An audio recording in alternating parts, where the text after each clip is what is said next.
Assalamualaikum warahmatullahi wabarakatuh. Salam soleh, mandiri, cerdas. Bertemu lagi dengan Bunda Ratna dalam pembelajaran tematik. Sebelum kita memulai pelajaran, ada baiknya kita berdoa terlebih dahulu. Bismillahirrahmanirrahim. Rabbi zidni ilma warzuqni fahma. Amin. Adapun tujuan pembelajaran kita pada hari ini, itu yang pertama, siswa dapat menemukan dan menyampaikan pesan dari fabel dengan bermain peran. Yang kedua, keberagaman sikap teman di sekolah dan pengalaman berbuat baik kepada orang lain. Tujuan yang ketiga, yaitu sifat pertukaran atau komutatif pada perkalian 3. Materi yang pertama yaitu tentang bahasa Indonesia. Ada yang tahu tidak sahabat cendekia? Apa itu fabel? Benar sekali, fabel adalah cerita tentang hewan yang biasanya mengandung pesan-pesan tentang kebaikan. Fabel juga biasanya memiliki alur dan latar seperti dongeng yang lainnya. Nah, di sini ada contoh fabel tentang balas budi harimau. Mari kita simak yuk ceritanya.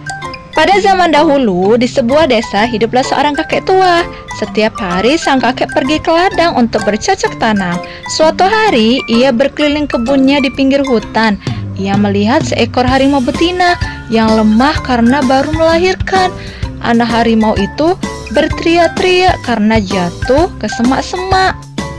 Kasihan sekali anak harimau dan induknya, mereka berdua sudah tidak berdaya lagi, kata kakek itu. Namun sang kakek merasa ketakutan, ia takut dijadikan mangsa jika menolong harimau itu. Nah, ketika akan meninggalkan tempat itu, sang kakek melihat induk harimau memandang matanya. Kata si harimau itu, "Wahai kakek, selamatkanlah anakku." Akhirnya anak harimau itu dibawa pulang oleh sang kakek. Kakek tua itu membersihkannya dari darah dan merawatnya. Namun seminggu kemudian dua harimau itu datang ke rumah kakek tua tadi. Kakek sedang tidur dan kemudian terbangun karena kaget. Lalu ia membawa anak harimau itu dan melepaskannya ke tempat induknya.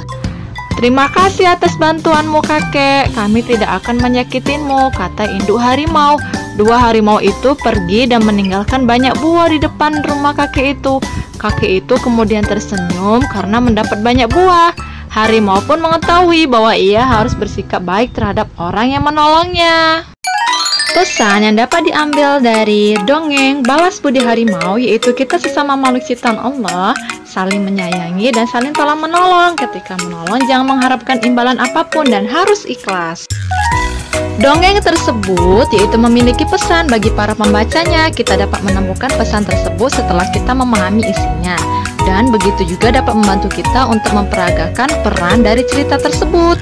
Unsur-unsur dongeng yaitu ada tema, alur, tokoh, sifat tokoh atau watak, latar, dan pesan.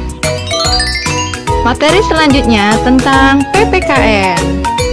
Materinya yaitu keberagaman sifat teman di sekolah. Toleransi merupakan sikap menghargai setiap perbedaan yang ada.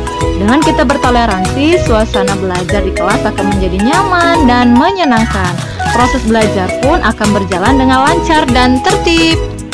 Materi selanjutnya yaitu pengalaman berbuat baik kepada orang lain. Banyak sekali nilai-nilai yang dapat diterapkan di dalam Pancasila. Salah satunya yaitu sila kedua yang dapat diterapkan dalam kehidupan sehari-hari, yaitu contohnya berbuat baik dan bersikap baik kepada orang lain. Ketika kita berbuat baik, apa yang kita lakukan akan membuat orang lain merasa damai, dihormati, dan dihargai. Selanjutnya yaitu tentang matematika. Materinya yaitu sifat pertukaran atau komutatif pada perkalian 3. Sifat pertukaran komutatifnya adalah sebagai berikut. Jika A dikalikan dengan B, maka akan sama dengan B dikalikan dengan A. Contohnya yaitu sifat perkalian komutatif. Jika A kita kalikan dengan B, maka akan sama dengan hasilnya dengan B dikalikan dengan A. Dapat kita lihat bahwa 25 dikali dengan 3 ya, maka akan sama dengan hasilnya 3 dikali 25 sama-sama 75. Sampai di sini dulu pembelajaran kita pada hari ini. Bunda akhiri. Wassalamualaikum warahmatullahi wabarakatuh.